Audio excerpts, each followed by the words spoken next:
네, 오늘 7차 변론기일은 지금 진행 중입니다. 전주혜 전 국민의힘 의원과 김병욱 전 민주당 의원 두 분과 윤 대통령 탄핵 심판 7차 변론에 대한 이야기를 이어가도록 하죠. 어서 오십시오. 네, 안녕하십니까. 오늘은 7차 변론기일 4명의 증인이 왔고 지금은 김용빈 선관위 사무총장의 증인 신문이 이어지고 있는 상황입니다. 오늘 가장 중요한 부분은 어떻게 보셨어요? 아무래도 이상민 전 행안부 장관을 상대로 해서 언론사에 대한 단수 단전 조치 이것이 굉장히 중요한 부분 아니겠습니까? 예. 이제 그 부분에 대해서 오전에 신문이 이루어졌습니다. 네.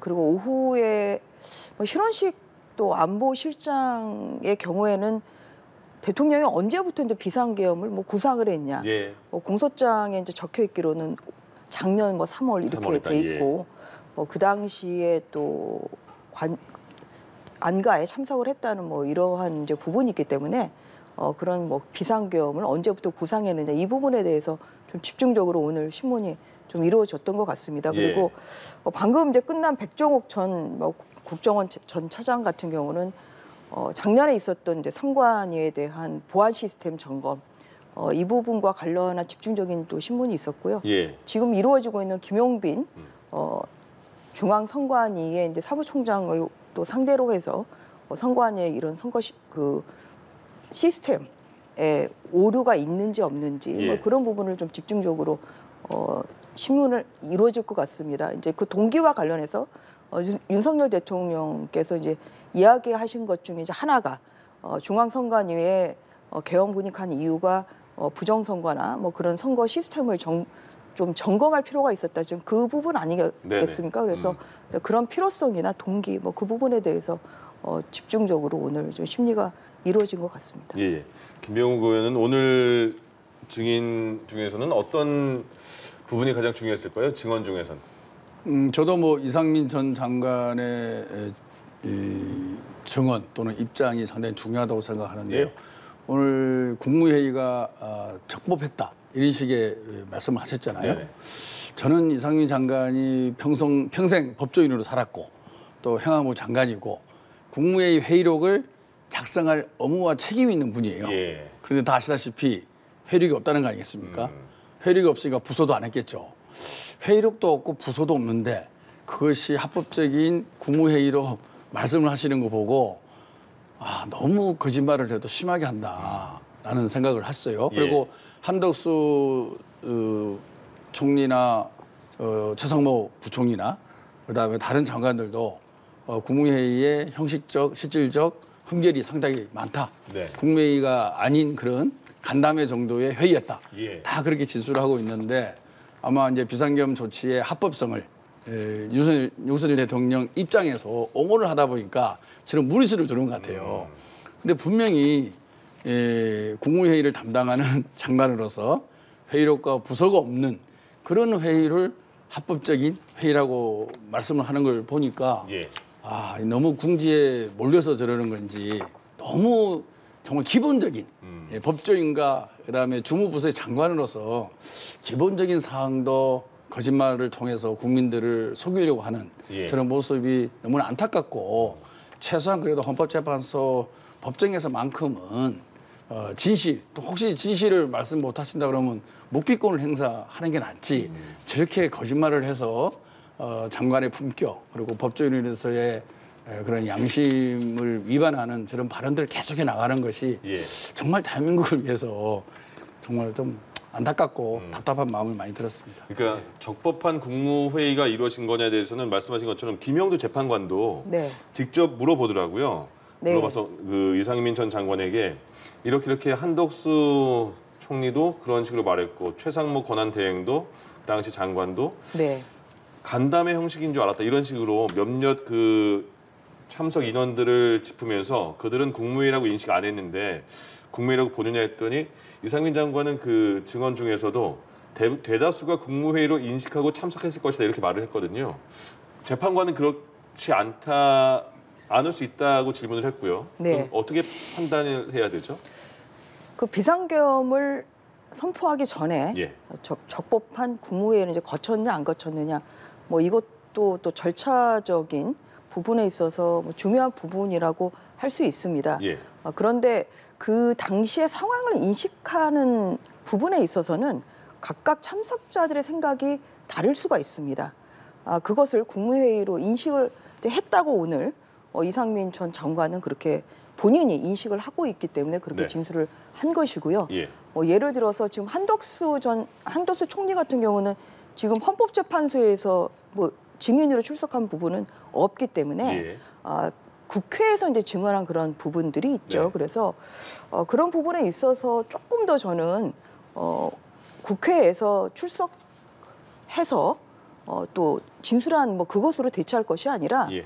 지금 한덕수 총리 같은 경우도 지금 증인으로 신청을 했는데 아직 채택 여부가 결정이 안 되지 않았습니까? 예. 그래서 이런 그 절차적인 부분에 있어서 제대로 국무회의를 거쳤는지 안 거쳤는지 이런 부분도 충분히 심리를 해야 된다는 측면에서 그래서 지금 오늘 출석한 이 이상민 전 장관과 김영현 전 장관 외에는 사실 그 당시에 그 비상계엄이 있던 날 그렇게 또 국무회의에 참석한 그런 분들은 없지 않습니까? 그런 면에서 한덕수 총리에 대한 좀 증인신문의 필요가 있다. 이렇게 생각합니다. 그리고 예. 또 한편으로는 지금 출석한 이런 증인들은 이제 본인들이 인식하고 있는 상황을 이야기하기 때문에 그것이 이제 국무회의로 볼 수 있느냐 없느냐 이것은 종합적으로 그런 판단을 해야 되는 것이지 증인들의 증언에 따라서 좌우되지는 않을 거라고 생각합니다. 이제 예. 그런 면에서 충분한 좀 추가적인 증인신문이 필요하다. 그렇게 저는 좀 생각이 듭니다. 예, 신원식 안보실장은 국무회의 그 비상계엄 해제 이후에 국무회의는 참석한 걸로 지금 나와 있고요. 그러면 만약 말씀하신 것처럼 네. 한덕수 총리의 증인 신청이 채택이 된다고 하면 네. 변론 기일은 늘어나야겠네요. 당연히 한덕수 총리가 나와야 되지 않겠습니까? 예. 왜냐하면 가장 먼저 이 비상계엄을 하겠다는 상의를 한 것이 작년 12월 3일에 예. 한덕수 총리랑 했고 한덕수 총리가 이제 만류를 하면서 국회라도 열어야 되지 않겠냐 이렇게 건의를 했기 때문에 다른 장관들에게 연락을 해서 그 대통령실을 오게 했다는 거 아닙니까? 그 부분이 예. 굉장히 중요하기 때문에 이것을 가리기 위해서는 직접 한덕수 총리가 국회에 출석을 해서 또 국회 측의 또 증인 신문도 받고 또 대통령 측의 증인 신문도 통해서 예.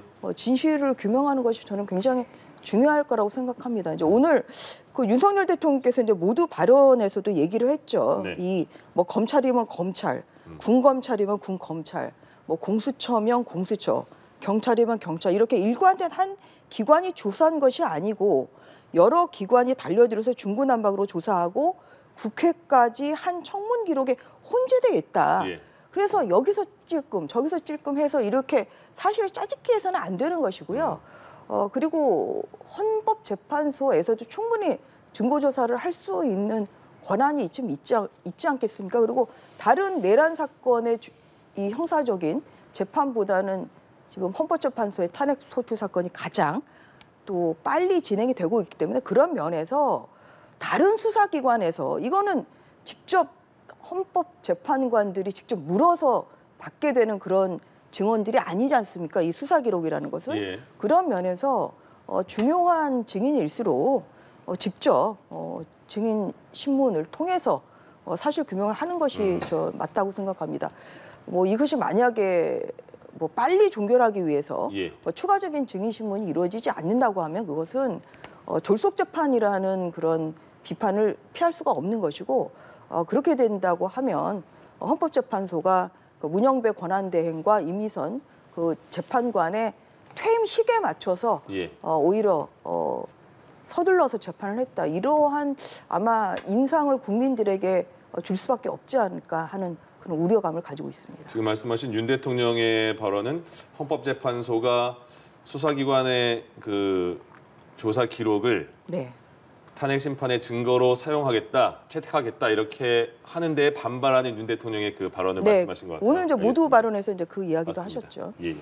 네, 지금 윤 대통령 탄핵 심판 7차 변론 진행 중이고요. 네 번째 증인 신문 진행하고 있습니다. 김용빈 선관위 사무총장이 오늘 마지막 증인으로 신문을 하고 있고요. 백종욱 전 국정원 3차장에 이어서 부정선거론에 대한 공방을 펼치고 있습니다. 증인 신문 상황을 좀 전해드릴게요. 국회 측에 가짜 투표지가 있었냐 하는 질문에 김용빈 사무총장은 없었다라고 답했고요. 또 부정선거의 의견을 경청하고 CCTV 공개 등의 노력을 하겠다. 또 투표용지를 제대로 감시하도록 수검표 제도를 도입하겠다. 또 계속적인 부정선거가 생각이 있어서 굉장히 안타깝다라는 입장을 밝혔습니다. 김용빈 사무총장이 지난해 12월에 국회에 나가서 부정선거 흔적을 찾을 수 없었다라고 말한 바가 있는데요. 이 부정선거론을 두고 지금 백 전 차장과 다른 입장이 나오고 있는데 지금 재판부가 좀 무엇을 보고 신빙성을 따지겠습니까? 재판부 입장에서는 아마 팩트 확인을 우선시할 것 같아요. 그래서 아까 부정 투표 용지가 발견됐냐, 또는 외부의 침입이 가능했냐 등등 물어보는 거 아니겠습니까? 사실 재작년에 이미 국정원하고 인터넷진흥원, 선관위가 합동해서 한 두어 달인가 기간을 정해서 이 조사를 했습니다. 조사를 해서 이제 일부 부족한 면이 발견됐고 지난 총선 이전에 그 부족한 부분을 다 해결했다라고 발표를 했거든요. 그리고 그 와중에 부정선거 관련된 소송들이 많이 있었습니다. 대법원에서도 하나도 인용되지 않고 다 부정선거가 아니고 정상적인 선거라고 판결이 난 상태입니다. 예. 그리고 이제 김용빈 선관위 사무총장은 윤석열 대통령과 또 친구라고 알려져 있는 분이고, 네. 그리고 윤석열 대통령 재임 기간에 선관위 사무총장으로 임명받은 사람입니다. 그렇습니다. 예. 예, 그렇기 때문에 누가 보더라도 제3자의 입장에서 봤을 때 상당히 신빙성이 있는 진술을 하는 거고, 백종욱 전 국정원 3차장은 비례대표로 국민의힘에 신청을 한 사람입니다. 이런 모든 객관적인 상황을 봤을 때 누구의 진술이 더 신빙성이 있고 또 누구의 진술이 팩트에 근거해서 말을 하는 거냐. 백종욱 3차장은 팩트라기보다는 주장을 하는 거고, 김용빈 총장은 팩트에 근거해서 사실을 얘기하는 거거든요. 그렇게 본다 그러면 당연히 김용빈 사무총장의 진술에 더 신빙성이 높다라고 생각하고 있고요. 예. 이것은 과거부터 꾸준히 문제 제기가 되어 왔었고, 그 문제 제기에 답하기 위해서 진상조사도 했었고, 일부에서는 법적으로 이의 제기를 한 거고, 이런 것 절차가 꾸준히 밟아온 상태입니다. 그리고 제가 지난번 토론에도 말씀드렸지만 이 시스템에 의해서 대선을 치렀고, 우리가 민주당의 이재명 대표가 0.7% 차이로 석패를 했습니다. 예. 그럼에도 불구하고 저희는 그 다음날 바로 선거 결과에 승복하는 입장을 발표했거든요.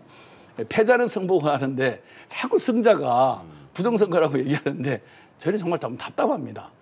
이런 과정을 본다 그러면 저는 충분히 부정선거의 주장은 뭐 주장을 할 수 있다고 봅니다. 예. 하지만 그동안의 과정과 법적인 판단, 그리고 선관위 사무총장의 진술, 이런 거로 봐서 저는 더 이상 부정선거 부분에 대해서는, 물론 시스템은 계속 부족한 면이 있으면 개선시켜 나가야 되겠죠. 예. 그거는 실무적으로 계속 해 나가면 되는데 그것이 계엄의 한 이유다. 정말 저는 납득을 할 수가 없고, 예. 얼마든지 행정 처리와 그다음에 우리가 주변의 지원으로 인해서 부족한 면을 개선시킬 수 있고, 또 확실한 부정선거 어떤 팩트가 확인이 되면 그에 상응한 처벌과 개선을 하면 되는 건데, 예. 그것이 계엄을 발동한 근거라는 것은 저는 도무지 이해를 할 수가 없고, 저 논리가 과연 재판관들이나 국민들한테 얼마나 어필할 수 있을까, 저는 아주 회의적입니다. 예. 네. 부정선거에 대한 공방도 네. 어떻게 바라보셨습니까? 뭐 사실 이제 이 부분도 굉장히 동기에 있어서 중요한 부분인데요. 이제 백종욱 전 국정원 3차장과 지금 이루어지고 있는 이제 김용빈 중앙선관위 이제 사무총장의 진술의 신빙성 여부는 두 사람의 뭐 진술만으로 가릴 건 아니고, 작년에 국정원에서 시스템 점검을 하면서 작성한 보고서나 이제 그런 것이 있지 않겠습니까? 예. 그래서 이제 그러한 객관적인 자료가 어느 쪽의 진술을 더 뒷받침하느냐에 따라서 저는 갈릴 문제라고 생각합니다. 지금 백종욱 전 국정원 차장 같은 경우 이런 얘기를 했습니다. 뭐 선관위 시스템의 100%를 한 것이 아니라 5%만 점검을 했다. 예. 그럼에도 불구하고 상당한 그런 문제점이 있었고 이것을 점검 범위를 늘리면 문제점이 더 늘어날 수도 있었다. 선관위 시스템에 여러 취약점이 있었고 심지어 외부로부터 내부 침투 가능성도 지금 이건 배제할 수 없는 좀 상황이었다. 예. 사실 이거 굉장히 심각한 거 아니겠습니까? 그리고 이런 그 문제점을 확인했는데 상당히 아무튼 그 여러 시스템이 좀 부족한 수준이었고 심지어 선거인 명부 탈취나 내용 변경할 수 있는 상태다. 굉장히 심각한 것이고 뭐 모든 국민들이 아시겠지만 이 선거 관리의 또 위중함 그리고 또 투개표를 관리를 잘해야 된다는 것은 뭐 이것은 대의민주주의의 근간이기 때문에 그러한 면에서 중앙선관위가 굉장히 중요한 그런 헌법상의 지위를 지금 부여받는 것이죠. 그런데 예. 제가 누차 말씀드립니다만 이제 이런 이제 문제점에 대해서 아까 그 김용빈 사무총장 같은 경우는 조금 그 뭐 수검표 제도로 뭐 도입한다는 등의 그 뭐 어려운 쪽에 제도 보완을 했다고 합니다만 사실 이것이 지금 백종욱 국정원 차장의 그런 진술에 나오는 여러 그 시스템의 문제점을 다 상쇄할 정도로 충분한 보완이 좀 이루어진 것 같지는 않아요. 그렇기 때문에 예. 그러한 면에서 선거관리위원회가 우리를 믿어달라. 아무런 오류는 있을 수가 없다. 하지만 이것이 자체감사로 계속 해왔다는 말씀을 제가 지난주에도 출연해서 말씀을 드렸습니다만 예. 그 선관위 시스템에 이러한 그 외부 공격으로부터 그렇게 취약한 부분이 있는지 또한 그 선거인 명부 관리에 있어서 어떤 해킹의 가능성이 있는지 없는지 그거 굉장히 중요한 부분이기 때문에 객관적인 삼자로부터의 100% 검증을 정말 받아야 된다고 다시 한번 강조를 합니다. 그래야 국민들이 믿는 거지. 지금 오늘 김용빈 사무총장이 와서 우리가 보완했습니다. 믿어주십시오 한들 어느 국민이 믿겠습니까? 그런 면에서 선관위에 대한 선관 시스템에 대한 제3자의 객관적인 검증, 100% 시스템에 대한 검증이 반드시 필요하다 이런 말씀을 드리는 것이고 예. 사실 이것이 이루어지지 않는다고 하면 지금 뭐 이런 부정 투표론을 믿는 분들도 많은데 그렇게 되면 중앙선관위의 공정성이나 신뢰도가 깎이는 이런 결과가 지금 나올 수밖에 없어서 그런 면에서도 객관적인 검증이 필요하다는 말씀을 다시 한번 드리는 바입니다. 지금 김용빈 선관위 사무총장 오늘 4번째 증인으로 증인신문이 지금 이루어지고 있습니다. 그러니까 오늘 10시부터 시작했으니까 오늘은 정말 그 종일 그 신문이 이어지고 있는 상황인데요. 이상민 전 장관 같은 경우에는 언론사 단전 단수했느냐 이런 게 처음에 주된 그 논쟁이었고 그다음에 신원식 안보시장 같은 경우에는 사전에 비상겸 그 모의를 했었냐 이런 게 질문이 있었습니다. 그리고 지금 말씀하신 백종욱, 김용빈 증인과 관련해서는 선관위가 집중적으로 논의가 질문이 이어지고 있는데 이상민 전 장관으로 다시 처음으로 돌아간다면 그 언론사 단전 단수에 대해서는 경찰 조서 내용과는 좀 다른 것 같아요. 어떻게 보셨어요? 단전 단수에 대해서는? 소방청장의 아마 진술로 예상이 되는데요. 예. 언론 보도에 따르면 소방청장은 분명히 단전 단수 지시를 대통령이 행안부 장관에게 했고 행안부 장관으로부터 그 받았다는 거 아니겠습니까? 예. 국회에서 말했죠. 그런데 이제 이상민 장관은 긍정 부인도 안 하더만요. 전화한 부분에 대해서는 그러니까 상당히 가능성이 있는 부분이죠. 그런데 오늘 여기 그 증언에서는 전화 통화는 인정했습니다. 그렇죠. 내용에 대해서는 얘기를 안 한 거죠. 예. 그런데 이제 그 대상이 보면은 윤석열 정부를 좀 비판하는 언론 위주로 돼 있습니다. 한겨레 신문, 경향신문, MBC, JTBC, 여론조사 꽃. 예. 사실 이 전체의 비상계엄의 스토리를 보면은 사실 정적을 제거하려는 비상계엄이라고 해석하는 게 사실 맞거든요. 정적을 제거해서 비상입법기구를 통해서 좀 더 정권을 연장하려는 그런 큰 계획을 그렸던 것 같아요.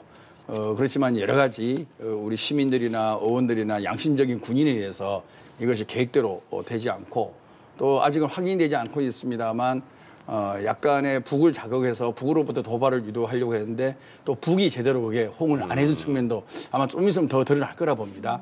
이런 것들 전체를 본다 그러면은 상당히 현 자유민주적 기본 질서를 말살하고 새로운 군정 또는 장기 집권을 도모할 이런 그림까지 그렸던 것 같습니다. 예.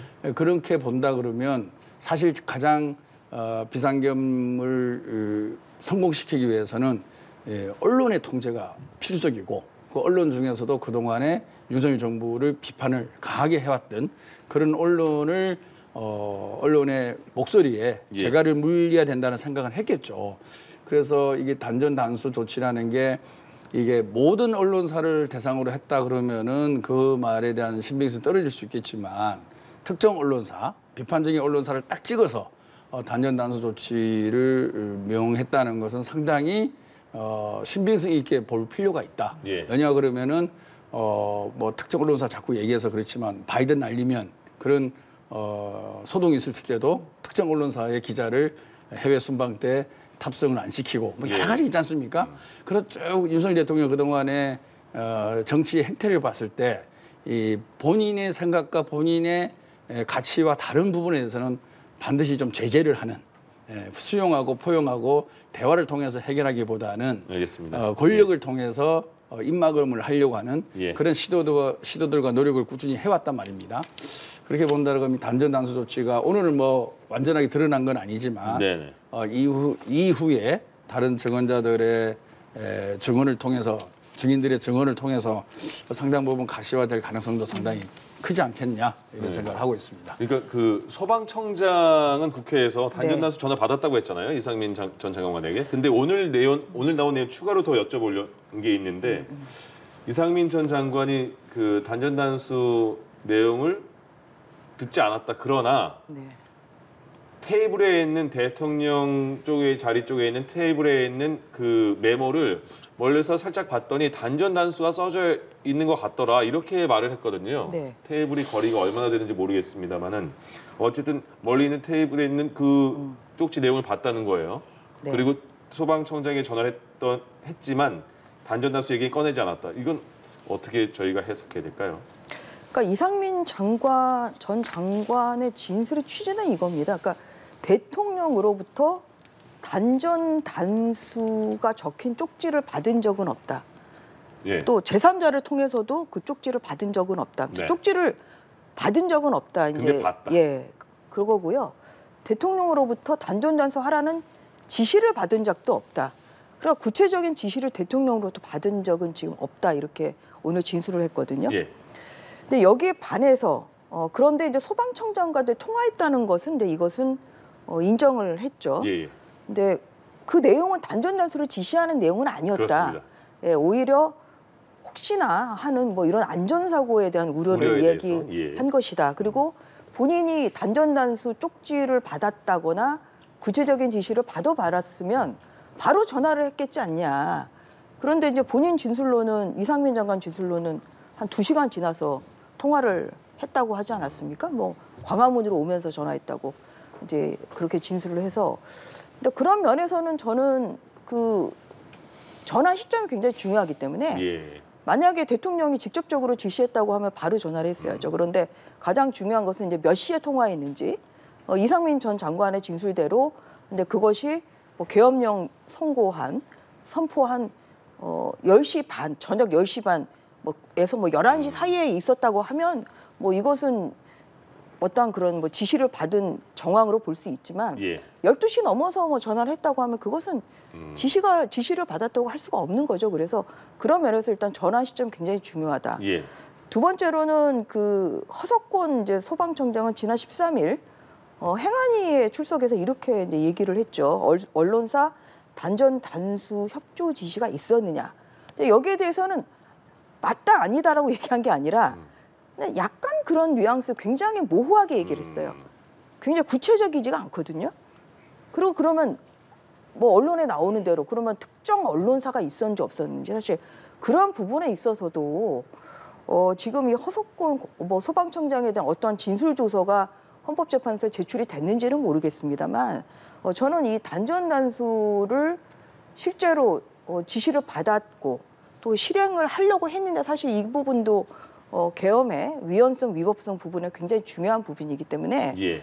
저는 허석권 소방청장도 좀 증인으로 소환을 해서 이 부분을 좀 들어봐야 된다 그렇게 생각합니다. 지금 오늘 들은 이상민 전 장관의 진술만 가지고는 예. 단전 단수에 대한 지시가 없었고 실제로 그러한 이행은 이루어지지 않았다 이렇게밖에 저는 해석이 안 되더라고요. 예. 이제 그런 면에서 좀 추가적인 증인 신문을 통한 사실 규명이 저는 필요하다고 봅니다. 전주의 의원께서는 계속해서 추가적인 증인이 필요하다. 그렇기 때문에 변론길이 늘어날 네. 수밖에 없다. 이렇게 말씀하시는 거죠? 네, 네. 예.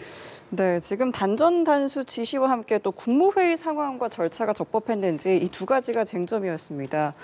선포 직전에 5분간 실질적인 국무회의를 거쳤고 또 계엄 선포가 위헌, 위법하다고 생각한 국무위원은 없었다라고 주장을 했는데 이 발언에 대해서 좀 짚어볼까요? 네, 아까 제가 말씀드린 대로 이상민 장관이 적법한 국무회의로 그 당시를 생각할지 모르겠지만 네. 그렇게 생각을 했었으면은 당연히 회의록 작성을 명해야 했었죠. 근데 그런 행위를 전혀 하지 않았습니다. 따라서 이제 부서도 없는 거고요.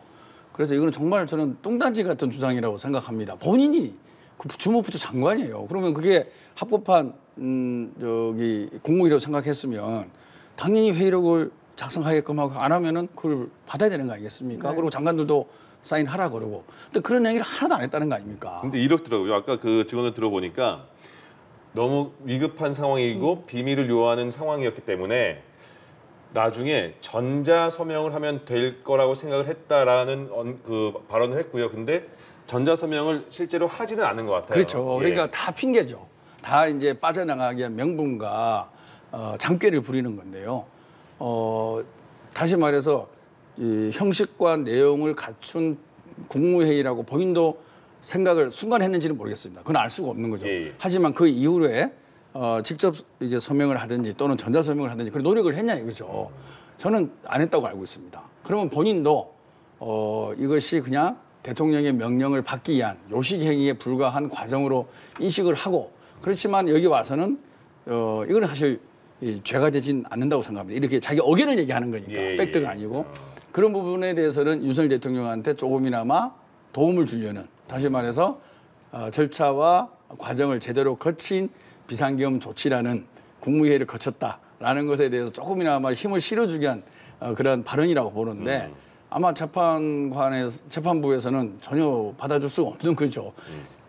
우리가 예. 그런 것을 만들어 놓은 것은 과거 대통령이나 쿠데타를 통해서 비상계엄을 통해서 국민의 기본권을 억압하고 국권을 문란시키는 그런 행위를 통제하기 위해서 그런 절차를 만들어 놓은 겁니다. 네. 그래서 계엄령을 동원해서 비상계엄을 하더라도 국회는 건드리지 못하게 하는 예. 거고요.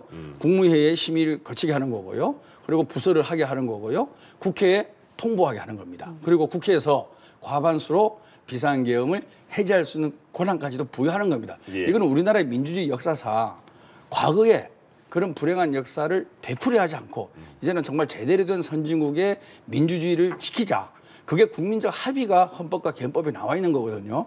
근데 그런 것들을 다 지키지 않고 마치 왕정체제의 군주처럼 대통령이니까 비상계엄을 마음대로 할 수 있다? 천만의 만만의 말씀이고 전 세계 그렇게 할 수가 없는 거죠. 그리고 이거는 친위 쿠데타입니다. 반전 쿠데타가 아니고 친위 쿠데타입니다. 친위 쿠데타를 이렇게 수개월 동안에 모의를 하고 이 계획을 했다라는 그 자체만으로도 엄청난 이거는 반란의 행위죠. 그리고 그 속에서 우리 국민들이 가져왔던 자존심의 상실이라든지 예. 국격의 추락이라든지 경제 위기라든지 이런 것을 생각한다 그러면 정말 이거는 용서할 수가 없는 거고 더 이상 이런 것들이 반복 안 되게끔 우리 국민들이 단호한 의지를 저는 표해야 된다고 봅니다. 알겠습니다. 그래서 헌법재판소에서 장관들이 나와서 전 발언을 하는 걸 보면 네. 정말 기본적인 자기의 업무 이런 것에 대한 인지라든지 그리고 장관으로서 국무위원으로서 소명의식 예. 왜 대한민국의 장관과 국무위원인가에 대한 그런 부분에 대해서 전혀 정말 아무것도 없는 오로지 그냥 월급을 받기 위한 수단으로서 그런 자리에 연명하지 않았냐라고 의심할 정도로 알겠습니다. 너무 무책임하고 자기 면피고 다른 사람한테 떠넘기려는 그런 발언들만 지속하고 있는 것 같아서 너무나도 안타깝습니다. 예. 네. 형식이 없었길 실질적인 회의가 아니다라고 말씀해 주셨잖아요. 그러니까 비상겸 조치의 실질적 내용도 전혀 없는 거죠. 네. 전시사변에 주는 사태도 아니죠. 그리고 절차에 있어서 국무회의, 심의라든지 부서라든지 국회 통보라든지 이런 것들이 전혀 거치지 않았던 거죠. 그래서 내용과 절차 모든 면에서 반헌법적이다. 네. 그 부분에 대해서 제가 좀 반론을 제기를 한다고 하면 예. 이제 그 작성 책임자가 있죠. 네. 그 결국 이제 회의록이 없기 때문에 이게 국무회의로 볼 수 있느냐 간담회 수준이냐 지금 그 부분에 대한 좀 여러 가지 이견이 있는 거 아니겠습니까? 그런데 지금 과반수의 그런 국무위원은 이제 출석을 했다는 것이고 그런데 이제 작성 책임자가 행안부의 의정관인데 이제 그 작성자가 안 오다 보니까 작성을 이제 못한 것이다. 이제 그러한 지금 취지의 이야기라 한편으로는 또 작성하지 못한 부분에 대해서 저는 충분히 그럴 만한 이유는 있었다고 그렇게 볼 수는 있을 것 같습니다. 거기에 대해서도 이상민 전 장관은 네. 굉장히 비밀스러워야 되는 자리이기 때문에 그 작성자도 안 불렀을 것이다 이렇게 말을 하더라고요. 그건 이제 본인의 추측이기 때문에 그렇게 말을 했습니다. 그래서 객관적으로 드러난 사실을 가지고 이제 해야 되는 것인데 지금 그 행안부 의정관이 아무튼 참석을 안 했다는 것은 그 자리에 없었다는 것은 그것은 이제 맞는 좀 이야기라서 이제 그러한 부분에 있어서 국무회의록을 좀 작성할 수 없는 그런 이제 상황일 수밖에 없었다. 그리고 이제 국무회의 회의록이 작성은 안 돼. 그래서 이제 이런 이유로 인해서 작성이 안 돼 있는데 그렇다면 과연 이제 국무회의가 있었다고 볼 것이냐 말 것이냐. 이제 그 부분에 대해서는 또 치열한 그런 쌍방에 좀 상반된 의견들이 좀 있는 것입니다. 그리고 아까 김병욱 의원님이 쿠데타라고 하는데 제가 어학사전을 보니까 쿠데타라는 건 정권을 빼앗는 것이라고 지금 나와 있습니다. 그래서 친위 쿠데타. 그렇다고 하더라도 그래서 이 쿠데타라는 앞에 또 친이라는 말이 있습니다만 그래서 그런 면에서 저는 이것을 쿠데타라고 좀 명하는 것은 저는 좀 부적절하다. 그런 개인적인 소견을 말씀드립니다. 예.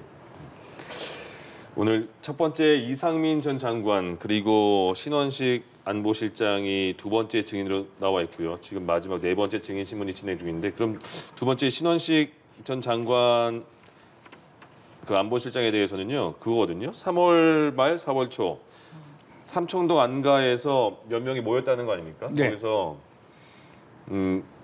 비상 계엄 선포 직전에 모였기 때문에 그때는 그 신원식 장관 때잖아요. 장관이었을 때. 근데 신원식 장관은 그 비상식인데 계엄까지는 생각을 못했다. 그리고 적절하지 못하다는 의견까지 피력했다. 이렇게 내용이 나오고 있던데 그럼 신원식 그 안보실장 같은 경우에는 계엄에 대해서는 적극 반대했다 이런 얘기도 들렸었잖아요. 되게 반대했다고 봐야 될까요? 그 당시에 이제 신원식 장관이 국방부 장관이지 않았습니까? 그리고 9월달에 교체가 됐죠. 3, 4월 달에 비상한 조치가 필요하다라는 얘기는 들었지만 그것이 계엄일 거라고는 생각하지 못했다. 이게 아마 발언의 요지 같습니다. 근데 신원식 장관이 상당히 극우적인 발언들을 많이 했습니다. 과거에. 제가 생각하는 것만 해도 문재인 대통령 간첩이다.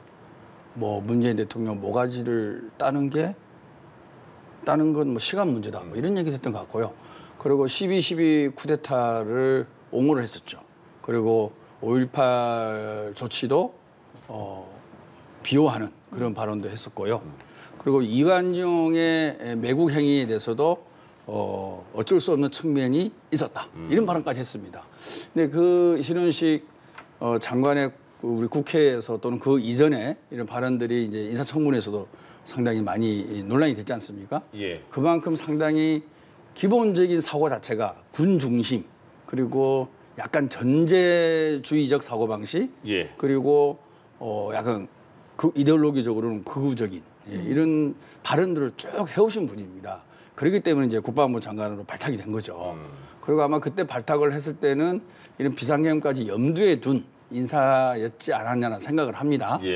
그런데 이제 그 이후에 기본적인 흐름은 동의를 하는데 비상계엄까지는 이제 본인은 계속 뭐 부인을 하고 있는 거죠. 그래서 아직은 신원식 장관이 비상계엄에 동의했다라고는 증언이나 증거는 나오지 않고 있는데 네. 신원식 장관의 과거의 행적들을 보면 예. 상당히 지금 비상계엄에 동의했던 인사들보다 더 극우적인 그런 발언들과 생각과 사고를 갖고 있었던 분인 것은 분명합니다. 예. 그렇기 때문에 아마 이 모의 팀을 짤 때 분명히 그 멤버 한 사람으로 발탁을 해서 장관이 됐을 거고요.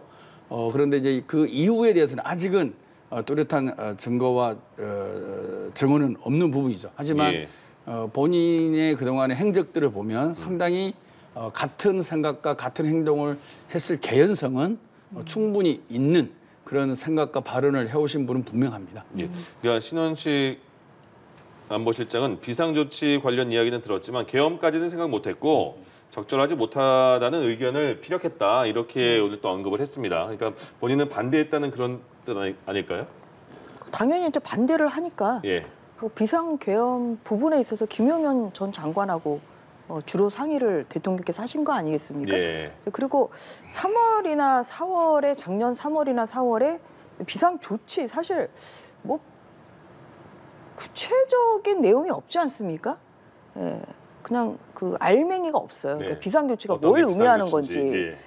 그래서 뭐 공소장에서는 이제 뭐 구상을 언제부터 했냐, 뭐 이러한 이제 부분이 서두 부분에 좀 이러한 것이 기재가 뭐 돼 있지 않을까 싶긴 한데요. 예. 근데 과연 이제 구체적으로 이게 내용이 없는 것이기 때문에 뭐 비상조치를 듣고 비상조치라는 말을 듣고 본인은 비상계엄이라고 생각을 못했다 지금 분명히 그렇게 얘기를 했거든요. 예. 그래서 비상계엄에 대한 이 구상을 작년 3월이나 4월부터 했다고 좀 보기는 저는 어려울 것 같습니다. 오늘 그 신원식 안보실장의 진술만 가지고는요. 그리고 본인은 그 자리에서 작년 3월 말 4월 초에 있었던 그 안가 회동에서 이 비상조치 이야기가 나왔을 때 본인은 분명히 반대를 했다고 그렇게 말을 했고요. 그리고 비상계엄이 있던 작년 12월 3일에 있던 그 국무회의에도 참석해서 또 반대를 했다는 거 아닙니까? 그래서 뭐 신원식 실장은 이 비상계엄을 어떻게 구체적으로 모의를 하고 준비를 한 건지 대통령께서 그 부분에 대해서는 전혀 공유된 바가 없는 거 아닌가 오늘 증언을 들어보면 예. 저는 좀 그런 생각이 좀 듭니다. 다만 이제 안보실장이라는 자리가 굉장히 중요하기 때문에 오늘 또 다른 부분에 대해서 뭐 안보의 중요성 예. 뭐 이런 것도 또 추가적인 질문이 좀 있었습니다만 작년 9월에 신원식 그 실장이 국방부 장관에서 안보실장으로 이제 또 이동을 했죠. 예. 그래서 뭐 그 시점에 뭔가 이유가 있지 않냐 이런 이제 추측만 난무하는 것이지 본인도 왜 이렇게 자리가 이렇게 좀 옮겨진 건지를 알 수는 없는 거 아니겠습니까? 그래서 오늘 신원식 실장의 그 진술이 저는 그 비상계엄의 구상 시기를 밝히는 데는 부족했다 그렇게 생각합니다. 예. 네, 지금 윤 대통령 측이 안보 위협 때문에 비상계엄 선포가 정당했다는 취지의 주장을 이어왔던 만큼 계엄 선포 전후에 안보 상황에 대해서도 집중 질의를 했는데요. 중국 정부가 하이브리드전에 나설 가능성이 있다고 주장을 했는데 신 실장은 관련 질의에 단정적으로 말씀드리기 어렵다라고 즉답을 피했습니다.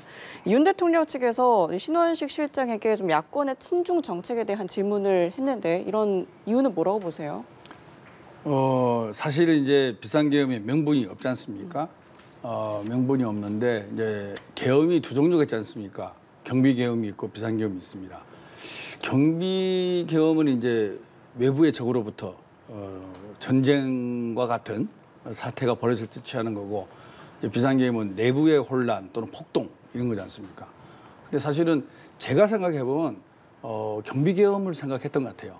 계속적으로 중국 얘기를 하고 그다음에 북한을 자극하는 이런 것들이 여러 사령관이나 참모들 사이에서 증언들이 나오고 있지 않습니까? 예.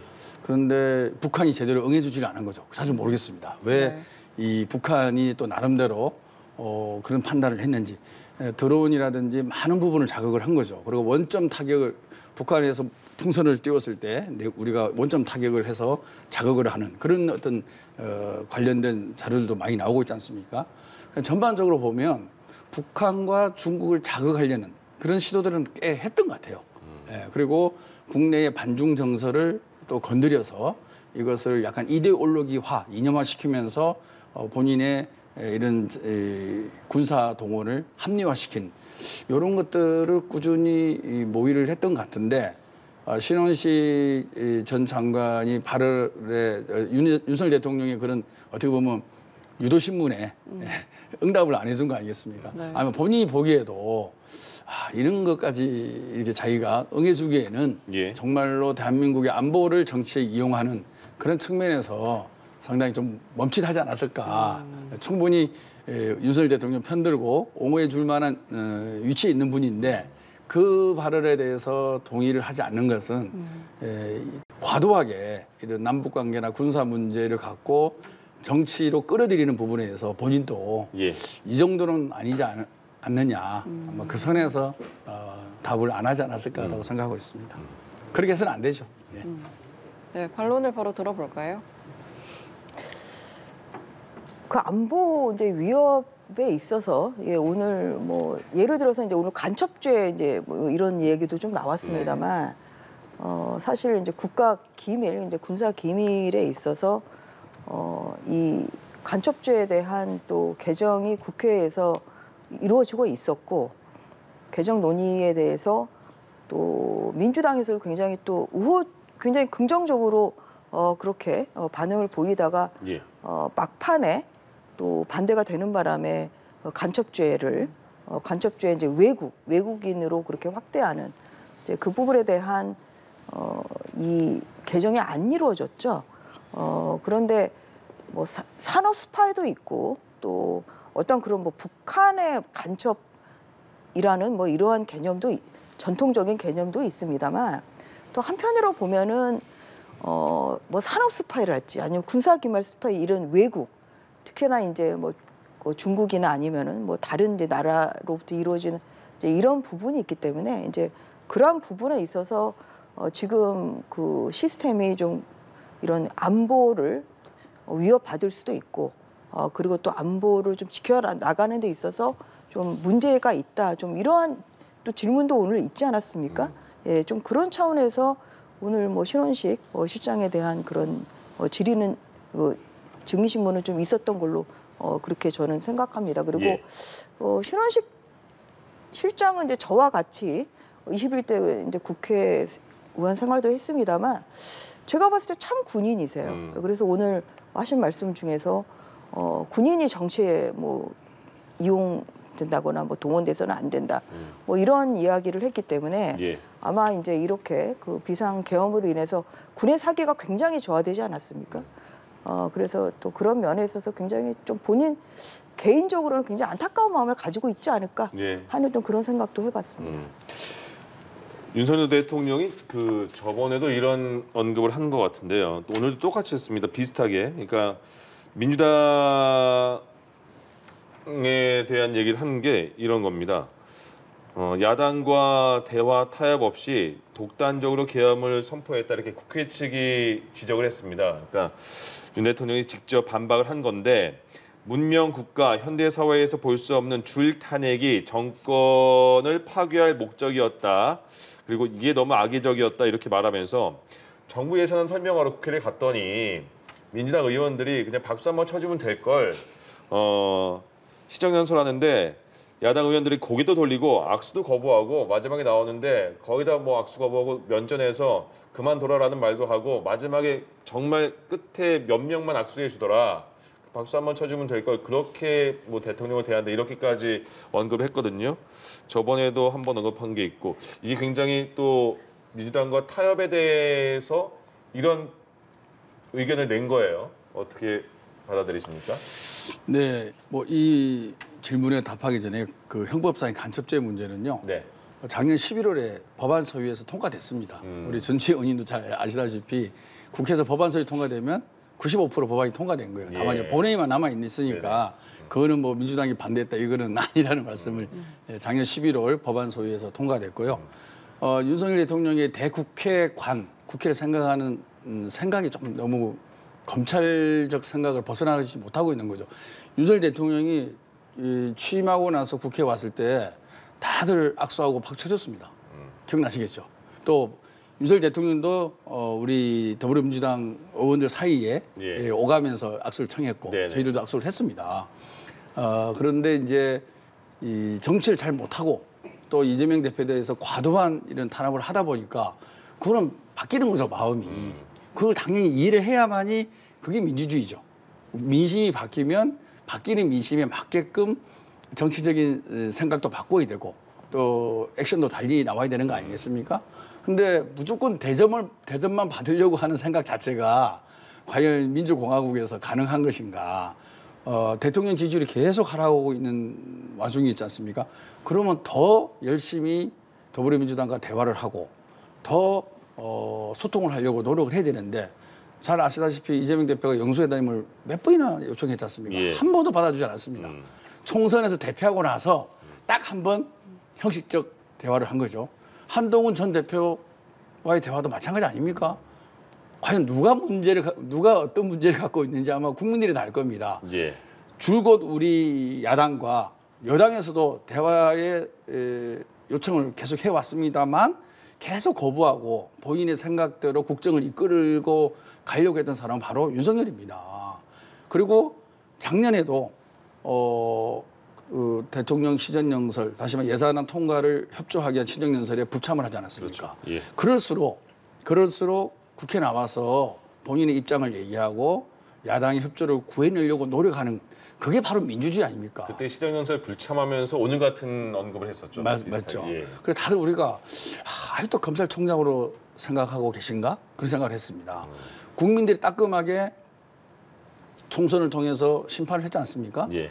그러면은 당연히 대통령은 정말 내가 일을 잘못했는가 보다. 고실점이 많은가 보다. 좀 더 야당의 목소리에 귀를 기울이는 국정을 운영해야 알겠습니다. 되겠다. 예. 그래서 생각을 갖고 예. 생각을 바꾸고 자세를 바꾸는 게 당연한 대통령의 책임이고 의무죠. 근데 그걸 전혀 안 해요. 예. 안 하고 왜 내 생각을 안 받아주냐. 이런 식으로만 접근하니까 저희는 민심은 대통령을 견제하라고 야당한테 어석을 준 거 아니겠습니까? 그럼 우리는 견제를 열심히 하는 게 우리는 민의를 따르는 거예요. 대통령을 따르는 게 민의가 아니란 말입니다. 우리는 열심히 민심에 의해서 정치를 한 건데 대통령께서 너무 안 변하는 거예요. 예, 알겠습니다. 그래서 결국에 이제 이렇게 된 측면이 상당히 크게 있습니다. 견제 방식도 이제 뭐 다른 생각이 다른 것 같고 윤 대통령이 그러니까 예. 그때 시정연설 때 그런 겪었던 그런 상황이 굉장히 남았었나 봅니다.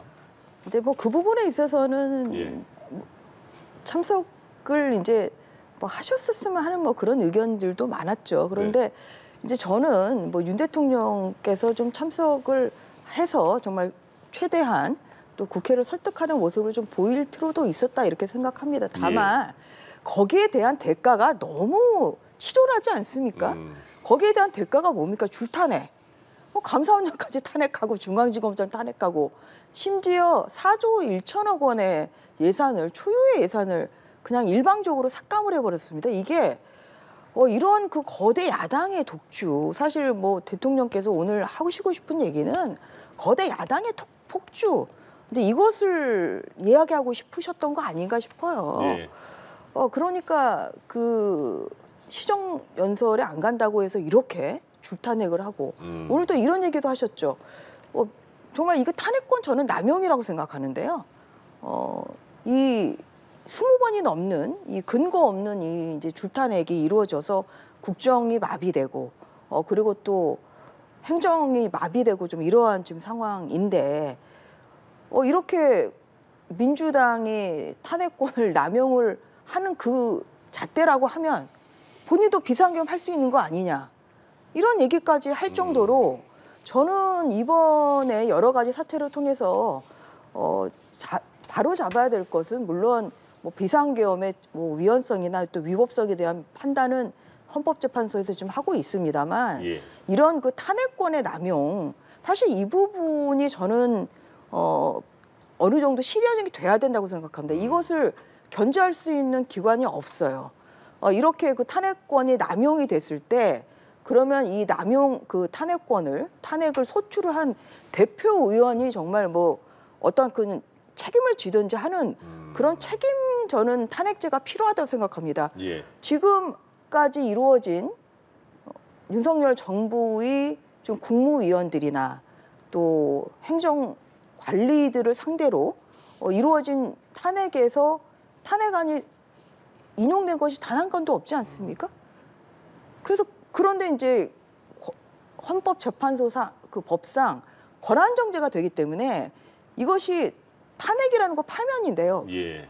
잘못을 했기 때문에 파면을 시키기 위한 그런 탄핵이 아니라 이 권한정지를 시키기, 손발을 묶기 위한 이런 탄핵이 지금 남발되고 있는 거 아닙니까? 저는 여기에 대해서는 그러면 누가 책임을 지나요? 그냥 탄핵 기각되고 난 다음에 책임질 사람 아무도 없다는 건 저는 국회가 굉장히 무책임하다고 보입니다. 예. 저는 현재 나타나고 있는 지금 이 민주당의 이 지지율이나 뭐 이재명 대표의 그 대선 지지율 뭐 이런 것이 국민들이 봤을 때는 대통령의 비상계엄도 잘못됐지만 이렇게 이루어지고 있는 그 민주당의 줄탄핵 그리고 또 탄핵권 남용 그리고 또 국회 권력의 독재죠. 예, 이런 것에 대해서 국민들이 엄중하게 보고 있다는 그런 저는 네.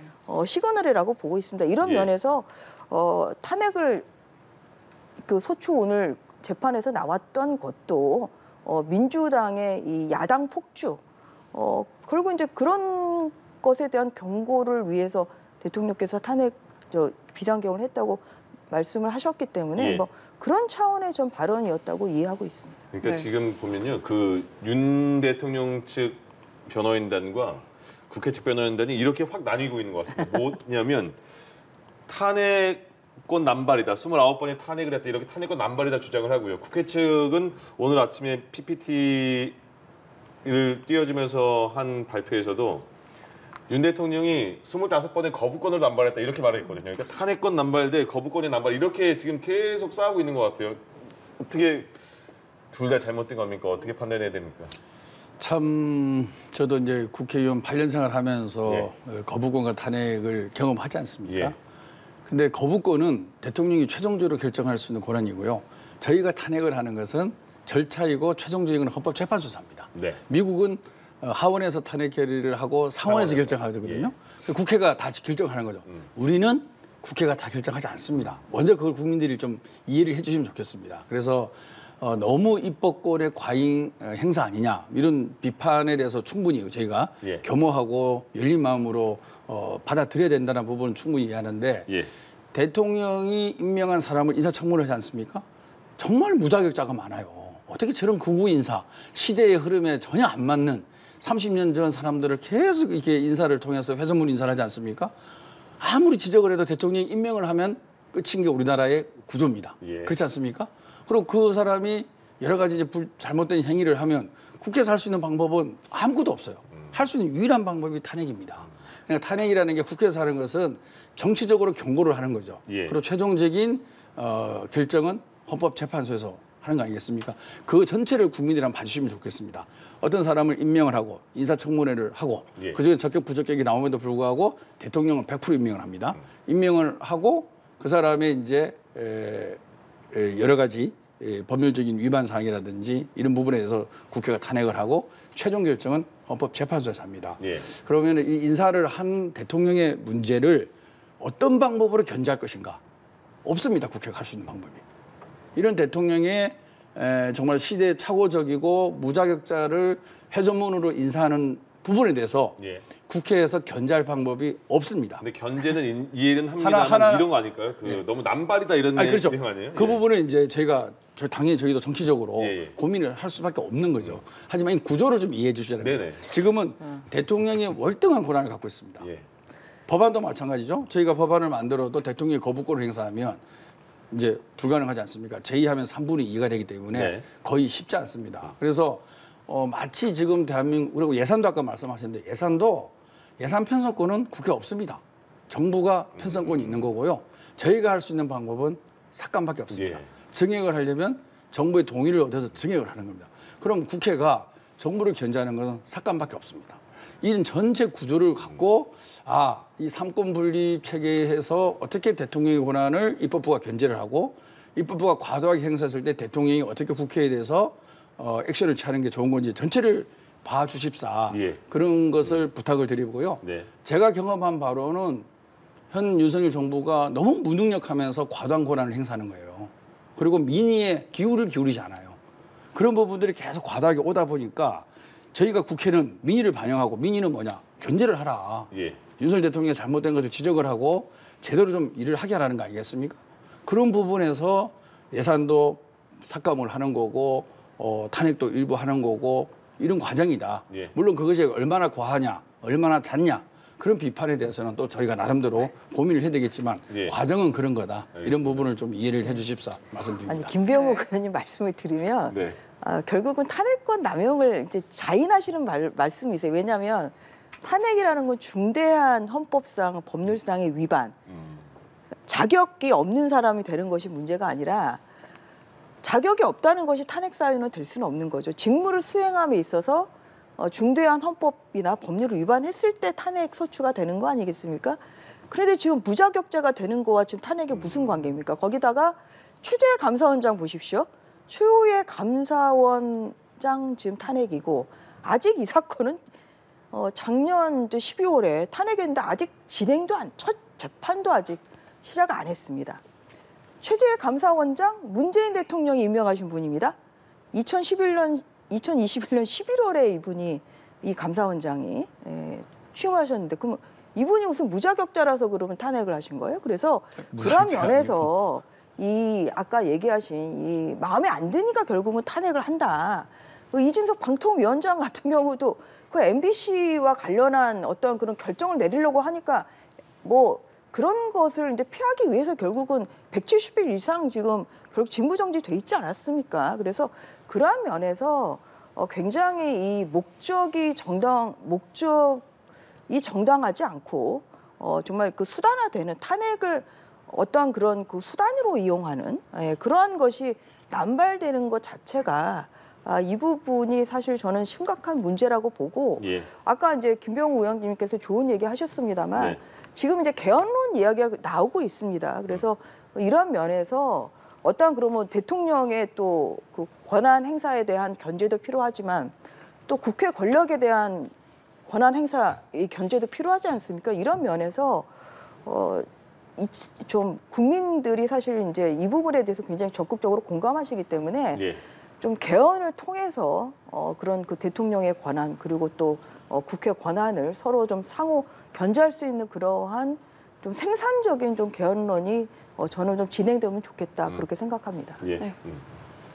네, 개헌론은 뭐 지금 현재 헌법이 1987년 민주화운동의 산물로 만들어진 법이지 않습니까? 지금 거의 뭐 한 35년 정도 지났기 때문에 당연히 개헌의 필요성이 있습니다. 하지만은 국민적 합의를 이루려면 상당한 시간이 걸릴 겁니다. 그래서 지금 개헌론을 꺼내는 것은 예. 뭐 다 국민들이 알 거 아니겠습니까? 헌법재판소의 판결을 미루고 다시금 또 정쟁의 소용돌이로 개헌론이 논의되기 시작하면 모든 게 홀릭됩니다. 그 안에. 항상 나왔다 들어왔다. 예, 나왔다, 항상 들어왔다 그런 거예요. 그래서 하죠. 이거를 개헌을 하려면 차분하게 정말로 우리나라의 권력 구조부터 시작해서 기본권 신장, 그다음에 대외적인 국제관계 변화 이런 걸 다 총괄적으로 봐야 되기 때문에 예. 저거를 지금 대통령 탄핵 심판을 앞두고 개헌론을 꺼내는 것은 아마 국민들도 다 그 의도를 알 겁니다. 그래서 그거는 충분히 고민하고 함께 노력을 해야 되는데 지금은 그 시기는 아니다라는 알겠습니다. 말씀을 드리고요. 예. 언젠가는 이제 87년 6월 항쟁의 산물로 만들어진 그 헌법의 개정 필요성 이런 부분들은 차후에 아마 제 생각으로는 많은 후보들이 공약을 내걸지 않을까 싶습니다. 예. 네, 어떻게 하겠다. 예. 그런 공약 속에서 국민들의 선택이 결정되는 아마 그런 과정을 밟는 게 가장 합리적이다. 예, 그런 말씀 드리고 싶습니다. 예. 네, 알겠습니다. 자, 목요일 모레 8차 변론에도 4명의 증인 신문이 예정되어 있습니다. 증인은 조태용 국정원장, 조지호 경찰청장, 그리고 김봉식 전 서울경찰청장, 그리고 조성현 수도방위사령부 제1경비단장의 증인으로 출석할 예정입니다. 목요일 8차 변론의 쟁점은 뭐라고 보시는지 여쭤볼게요. 이번 개헌에서 이제 가장 중요한 부분이 이제 저는 두 가지 포인트라고 보는데요. 이제 첫 번째는 이제 체포를 하려고 했냐, 어떤 특정한 정치인들을. 예.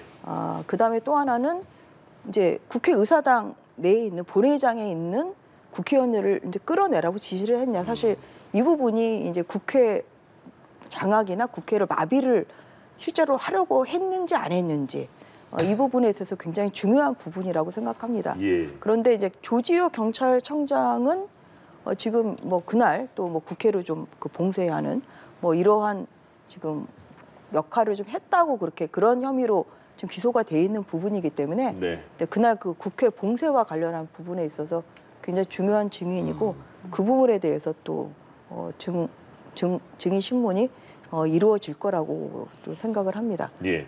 그리고 좀 지난번에 있었던 그 이제 증인 신문에서 사실은 이 뭐 곽종근 또 특정사령관이랄지 아니면은 또 이 홍장원 그 전 국정원 차장 같은 경우는 사실 특히 이제 홍장원 전 차장 같은 경우는 이게 결국은 체포라는 말을 대통령도 사용한 적이 없고 그냥 본인이 느낀 것을 얘기를 하는 바람에 예. 사실 그래서 뭐 체포조가 누가 있었다 이제 이렇게 언론에도 많이 지금 그 계엄 이후에 나눈 바람에 이것이 또 내란죄 아니냐 이제 이렇게까지 여론몰이를 하는데 사실 굉장히 큰 역할을 했던 부분입니다. 그래서 저는 이제 이 다음 목요일까지의 이제 증인신문 예정돼 있습니다. 그 이유는 지금 예정돼 있지가 않기 때문에 그 오히려 아까 이제 말씀드린 뭐 이런 홍장원 그 메모의 사실 신빙성이 굉장히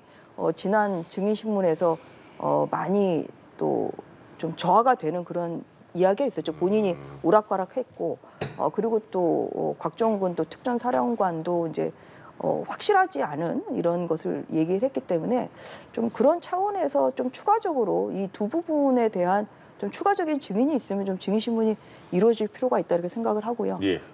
그리고 또 뭐 신청을 한 뭐 한덕수 또 총리랄지 뭐 이런 부분에 대해서는 추가적인 증인신문이 좀 이루어져야 된다고 생각합니다. 지금 현재는 국민들이 봤을 때는 굉장히 서두르는 것처럼 지금 보이는 거거든요. 그런데 이제 저도 법관 생활을 20년 이상 해봤습니다만 법관이 내가 그냥 공정하게 하면 뭐 무슨 상관이냐 이렇게 절대 그렇지 않습니다.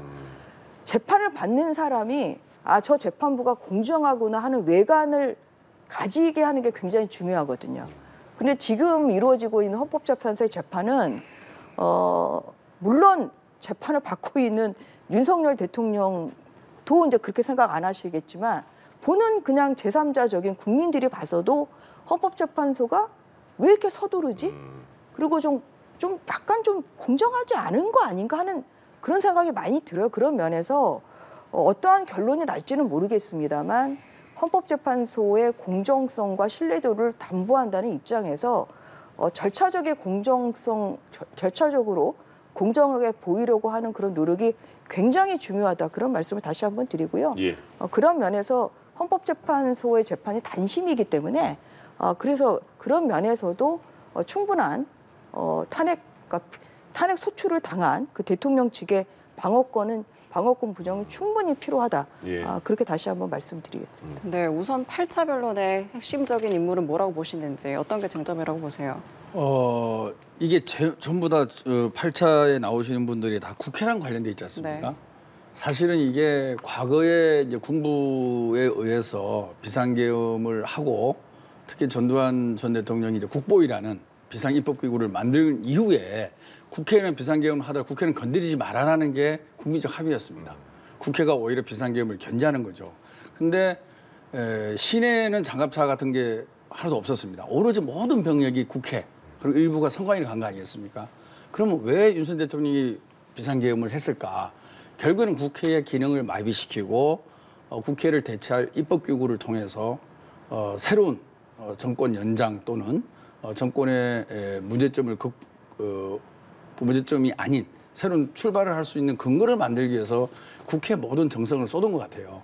그렇기 때문에 지금 나오는 증언이나 증거들이 다 이제 국회의원들을 비상계엄 해제를 못하게끔 통제를 한다든지 예. 그리고 누구누구를 체포를 한다든지 이런 것들이 지금 다 나와 있는 거 아니겠습니까? 어떻게 보면은 윤석열 대통령이 왜 비상계엄을 했느냐의 목적이 여기 다 드러나는 거죠. 왜 국회 중심으로 모든 국민들이 집합해 있을까?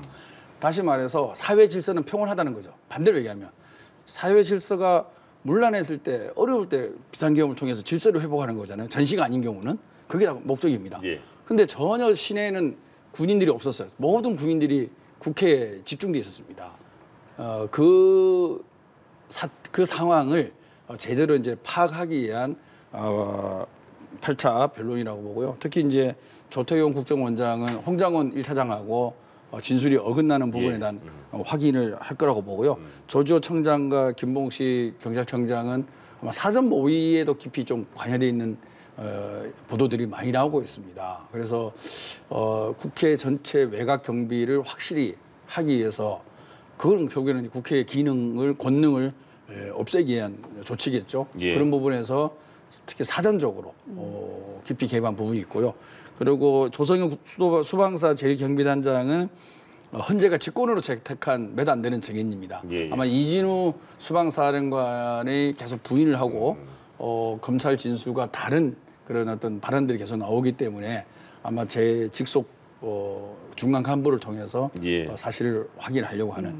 다시 말해서 국회를 둘러싼 개헌법의 정면으로 위배되는 그 상황에 구체적으로 어떤 인물이 어느 정도 개입됐고 윤석열 대통령과 김정은 장관으로부터 어떤 명령을 받아서 어떻게 수행을 했느냐 이런 부분들이 아마 중점적으로 다루실 변론이라고 생각합니다. 네, 좀 헌재가 서두르는 것 같다라는 입장도 말씀해 주셨는데 이거에 대해서 좀 어떻게 생각하세요? 저는 주변의 국민들을 만나보면 왜 이렇게 질질 끄냐라고 얘기하는 사람들이 훨씬 많습니다. 특히 경제인들. 특히 경제인들은 답답해서 환장할 지경입니다. 이게 정말로 나라가 어떻게 될지 모르니까 여러 가지 문제가 있고요. 해외에 있는 바이어들도 야, 너 그 나라 가도 돼? 뭐 이런 과거보다는 이제 아니지만 시간이 지나서 상당히 불확실성이 아직도 존재를 하고 있거든요.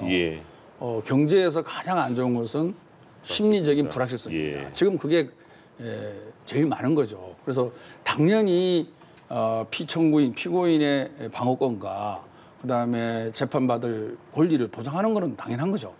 당연한 것과 그다음에 나라의 이런 불확실성을 조기에 해소하려는 국민의 여망을 아마 제대로 담아서 헌법재판소가 적당한 그런 합리적인 절차를 밟지 않을까 기대하고 있습니다. 네, 알겠습니다. 자, 헌재가 어제 마은혁 헌법재판관 후보자의 임명 보류와 관련해서 권한쟁의 심판 2차 변론을 끝으로 종결을 하고 재판관 평의를 거쳐 선고 기일을 정하기로 했습니다. 좀 언제 어떤 결론이 날지 좀 결과에 따라서 탄핵 심판에 대한 좀 그런 결과도 좀 달라질까요? 아무래도 이제 그렇겠죠. 이게 뭐 만약에 그 마은혁 뭐 재판관에 대한 이런 이제 그 불임명이 뭐 위헌이다 뭐 이렇게 혹시 결정이 돼서 뭐 임명되는 뭐 그런 이제 사태까지 그런 상황까지 온다고 하면 또 추가적인 이런 그 헌법 지금 진행되고 있는 탄핵 소추 이제 사건에 관여를 하기 때문에 이제 그런 면에서 뭐 아무래도 뭐 탄핵 지금 진행되고 있는 윤석열 대통령에 대한 탄핵 사건에도 당연히 그 이제 결과가 영향을 미칠 수밖에 없습니다. 만약에 이제 기각이 된다고 하면 뭐 그러면은 뭐 이 진행되고 있는 탄핵 소추 사건에는 영향이 없겠죠. 그런데 이제 국민의힘에서도 이제 주장을 하고 있고 사실 이것은 제 개인적인 소신입니다만 저도 왜 이 한덕수 권한대행에 대한 이 탄핵 그 소추 사건의 심판이 왜 이렇게 늦어지고 있는지 사실 저는 좀 그것은 납득하기가 어렵습니다. 왜냐하면은 뭐 너무 간단한 거 아닌가요? 이게 121표냐, 정적수가 151표냐 아니면은 200표냐 사실 그 부분을 헌재에서 먼저 판단해주면 되는 거거든요. 그 부분을 판단하는 게 저는 그렇게 어려운 일인가? 그래서 예를 들어서 이것이 헌재에서 판단했을 때 200표 권한대행 대통령의 권한대행이기 때문에 200표의 찬성이 필요한 상황이었다고 판단을 하면 그럼 바로 그 탄핵 소추는 각하를 하고 한덕수 권한대행이 총리가 권한대행으로 복귀를 해야 되는 사실 저는 앞뒤가 좀 안 맞는 것이라고 생각합니다. 그런데 지금 먼저 이 탄핵 소추된 이 한덕수 권한대행에 대한 재판은 지금 언제 결론이 날 줄을 알 수가 없는 거예요.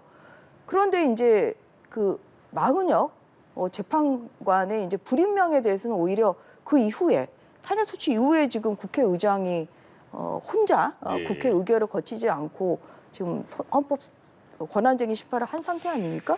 그래서 이게 앞뒤가 이게 안 맞는 거예요. 공정하지 않아 보입니다. 지금 헌법재판소에 이런 그 진행하는 상황이. 그래서 그런 면에서 이 마은혁 재판관에 대한 임명이 지금 중요한 게 아니라 그것을 지금 안 했기 때문에 지금 한덕수 권한대행이 탄핵된 거 아니겠습니까? 예. 그 부분에 대한 것이 저는 선결이 돼야 된다. 그다음에 또 그 윤석열 대통령이 비상계엄을 할 수밖에 없었다고 이제 사례로 든 것이 바로 줄탄핵이었는데 그러면 저는 이 줄탄핵이 이유가 있었는지 없었는지 사실 이것도 윤 대통령에 대한 탄핵 결정을 하는 데 있어서 전제적으로 먼저 판단이 돼야 된다고 생각합니다. 예. 그러니까 뭐 감사원장이랄지 중앙지검장이랄지 미리 그 전에 탄핵된 분들이 많이 있잖아요. 그러면 이런 것이 이유가 있었는지 없었냐에 따라서 어떤 그런 비상계엄을 할 수 있는 불가피성이 있었냐 없었냐 저는 당연히 그게 전제되는 것이 제가 30년 가까이 있었던 그 법조인으로서 저는 제 식견에 따르면 저는 그렇게 생각이 되는데 예. 모든 것 다 묻지도 따지지도 않고 헌재가 이렇게 골라먹기식이죠. 대통령 탄핵 중요해. 왜냐? 지금 이 문영배 재판관과 지금 이미선 재판관이 나 4월 18일에 그만두기 때문에 나 그만두기 전에 이거 해야 돼 이렇게밖에 안 보여요. 그리고 그 전에 그럼 9명 채워야 돼. 그래서 지금 골라먹기식으로 이게 순서대로 되는 게 아니라 골라먹기식으로 몇 개 이렇게 그 선택적으로 하는 이런 그 헌법재판소의 진행이 저는 굉장히 불공정하다고 지금 보일 수밖에 없다. 예. 그래서 그러한 면에서 한덕수 그 권한대행에 대한 그 탄핵 심판은 선결돼야 된다. 좀 그런 말씀을 다시 한번 강조하고 싶습니다. 예. 네, 마은혁 헌법재판관 후보자 임명 보류에 관한 선고 좀 어떻게 전망을 하실까요? 저는 사실 이게 헌법재판소 구성이 입법부, 사법부, 그다음에 행정수반 3명이 하게 됐습니다. 당연히 이거는 입법부에서 추천한 후보자이기 때문에 대통령은 임명을 해야 되는 거죠. 다시 말해서 그 당시에는 이제 대통령이 탄핵 소추를 당했기 때문에 한덕수 권한대행이 당연히 임명을 해야 되는데 임명을 했기 때문에 이런 일이 벌어진 거 아니겠습니까? 헌법재판소든 선관위든 다양성을 원칙으로 합니다. 우리 국민들의 다양한 목소리에 귀를 기울여서 올바른 판단을 하라는 거거든요. 그런 측면에서는 당연히 국회에서는 국회가 원하는 인물 그리고 대법원에서는 또 대법원이 원하는 인물을 추천을 하는 거죠. 그러면 대통령이 그걸 다시 임명을 하냐 안 하냐고 하면은 추천에 의미가 없지 않습니까? 그럼 대통령이 9명 다 임명하는 게 맞아요. 근데 그렇게 안 하는 건 뭐냐? 대통령 임명은 형식적인 절차인 거고 국회에서 여야가 합의해서 올리는 사람을 형식적으로 임명을 하는 거죠. 예. 근데 그 임명을 안 하다 보니까 이렇게 시간을 끈 거고 그 부분에서 헌법재판소가 빨리 결정을 하겠다는 것은 상당히 올바르고 무너져 내린 대한민국 헌법 질서를 바로 세우기 위한 9명의 전원 구성을 하기 위한 과정이라고 생각하고요. 예. 이거는 뭐 큰 이견 없이 제 생각엔 당연히 헌법재판소에서 지난번에도 구인 체계를 빨리 만들기를 원한다는 입장도 발표하지 않았습니까? 네. 그리고 국회에서 여야가 합의해서 올려간 거고요. 그래서 모든 뭐 형식적 절차에 대해서 문제가 없기 때문에 예. 저는 뭐 당연히 마은혁 재판관이 보완이 돼서 구인 체계 구인으로 빨리 출발을 다시 해야 된다 그런 생각을 하고 있습니다. 7차 변론이 시작한 지 오늘 10시부터 시작했으니까 10시간이 넘어가는 상황입니다. 지금 네 번째 증인 신문이 계속 이어지고 있는 상황 아직 끝나지 않았습니다. 그 두 분께 이걸 여쭤보고 싶네요. 그 지금 네. 이제 국민이 예전과 비교해서 더 극단적으로 양극화가 네, 되지 그렇죠. 않았나 싶잖아요. 그래서 네. 난동 사건도 일어나고 네. 정치권의 책임은 어디까지인가? 그리고 정치권은 여기서 어떻게 이거를 어느 정도 막거나 아니면 좀 다시 조금 더 유효하게 되돌려 놓을 수 있을까? 어떤 책임과 어떤 행동이 필요할까요? 그 미국의 이제 정치학 교수가 이제 쓴 어떻게 민주주의는 이제 무너지는가 이제 그 책을 보면 예. 완벽한 제도는 없습니다. 네. 다만 이제 상호 절제와 관용 이제 이것으로 그동안에 이런 민주주의 제도가 별 무리 없이 이루어졌다. 좀 그렇게 기술을 하고 있는데요. 예. 그 마찬가지로 87년에 만들어진 이런 그 대통령제랄지 지금의 헌법 체계는 현재와 맞지 않는 굉장히 불완전한 그런 이제 구조입니다. 그렇지만 그럼에도 불구하고 아직까지 그래도 이루어졌던 거는 어느 정도의 그런 여야 협치랄지 예. 아니면은 또 대통령과 또 국회의 어떤 그 협조적인 그런 자세 사실 이제 이런 것이 좀 저는 있었기 때문에 이제 아직까지는 지탱을 해왔다고 좀 생각을 합니다. 이제 그런 면에서 말씀하신 중에 예. 그 전주희 의원께서 조금 전에 언급한 거라서 지금 전해드리는 게 좋을 것 같습니다. 헌법재판소가 한덕수 총리 증인 신문 신청을 기각했다고 하네요. 네. 그거는 조금 전에는 받아들여야 된다 당연히 이렇게 말씀하셨잖아요. 당연한 거 아니겠습니까? 왜냐하면은 대통령께서 이제 국무회의를 국무위원 중에서 가장 먼저 한덕수 총리하고 상의를 했기 때문에 그렇기 때문에 이제 한덕수 총리에 대한 증인 신문이 사실 규명 차원에서 가장 필요하다고 그렇게 이거는 상식선에서 생각하면 그렇습니다. 그럼 기각이 됐다는 거면 기각을 했다는 거는 결국은 이제 아까 제가 우려했던 결론 그러니까 뭐 빨리 그냥 끝내고 결론을 내리려는 뭐 그러한 생각을 헌법재판소가 가지시는 거 아닌가 싶습니다. 그래서 만약에 이제 그렇게 된다고 한다면 어떠한 결론이 뭐 나는지를 예단할 수는 없습니다만 아마 헌법재판소의 권위나 공정성은 더 낮아질 수밖에 없다. 좀 그런 우려의 마음을 좀 가지고 있습니다. 그렇군요. 그리고 조지호 경찰청장은 지금 몸이 굉장히 안 좋은 네. 상황이기 때문에 불출석 요청을 받아들인 걸로 보입니다. 일단 그 중간에 극단적인 양극화에 대해서 말씀하셨는데 마무리. 네, 그래서 뭐 여야가 좀 서로 그렇게 뭐 승자 독식이 아니라 좀 협치를 하려는 그리고 또 국민을 우선시하는 그러한 정치인으로서 본연의 좀 자세를 더욱더 가지고 더 그런 부분을 더 생각해야 될 때라고 생각합니다. 정치권의 책임도 크지 않을까 이런 생각이 예, 드는데요. 당연히 많다고 생각합니다. 특히 지금은 내외적으로 대한민국이 많은 어려움을 겪고 있습니다. 우리 내수 경제가 너무나 어렵고요. 저출생, 그다음에 지역 격차, 양극화, 그리고 대외적으로는 트럼프 정부의 출연으로 인한 관세 정책, 보호무역주의, 자국 내 공급망 체인을 만들려고 하는 전 세계 움직임, 또 중국이 무섭게 또 추격해 오고 있지 않습니까? 이런 때일수록 정말 전 국민이 하나 되는 그런 마음이 필요한 시기죠. 우리 IMF 극복할 때 김대중 대통령이 금모으기를 통해서 전 국민의 에너지를 모아 나가지 않았습니까? 뭐 지금이 IMF 시기라는 건 아니지만은 전체적인 성장률 추이라든지 전반적인 흐름으로 봤을 때 또 대기업 임원들을 만나보면 대단한 위기감을 갖고 있습니다. 이 시기에 우리가 다시 이 상승 커브를 그릴 준비를 해야 되거든요. 당장의 커브는 그려지지 않을 겁니다. 하지만 상승 커브를 그려나갈 준비를 해야 될 시점인데 너무나 정치권이 양극화되어 있고 특히 정말로 말도 안 되는 비상계엄을 한 대통령이 저렇게 자꾸 정치적 선동으로 일관하는 재판을 계속하다 보니까 그 진폭이 더 커지고 있는 거죠. 너무나 안타깝고 저는 정말 친위 쿠데타를 실패한 대통령은 바로 하야해야 된다 봅니다.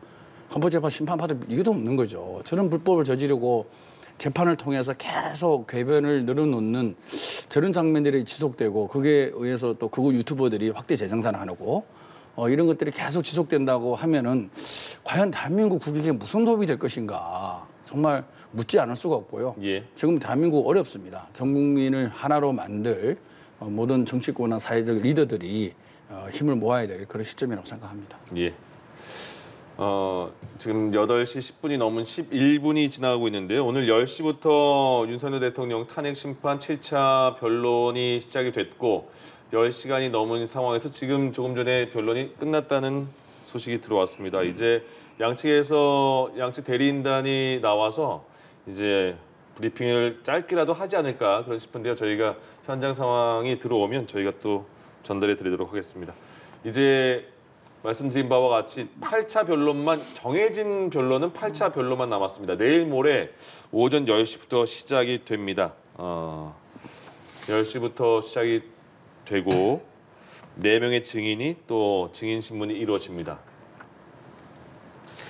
네, 한덕수 총리는 조금 전에 전해드린 대로 헌재에서 증인 신청이 기각됐다는 그런 소식이 나왔고 그렇습니다. 네, 한덕수 총리의 증인 신문은 기각이 됐고 또 조지호 경찰청장 증인 불출석 요청은 헌재가 받아들인 모습입니다. 지금 이런 기각에 대해서 그럼 앞으로의 좀 영향은 어떻게 보십니까? 아마 헌재에서는 굳이 꼭 부를 필요는 없겠다 생각을 한 것 같아요. 네. 지금 장관 겸 국무위원 두 분이 출석하지 않았습니까? 김용현 장관, 오늘 이상민 장관. 네네. 두 사람의 증언으로 충분히 그 당시에 국무회의, 예. 그다음에 이것이 발표된 경과 이런 부분에 대해서 흐름을 다 이해할 수 있다라고 판단을 한 것 같습니다. 그래서 물론 형사소송법 절차는 증인을 상당히 많이 받는 입장인데 네. 과거에 보면은 이제 헌재는 그렇지 않거든요.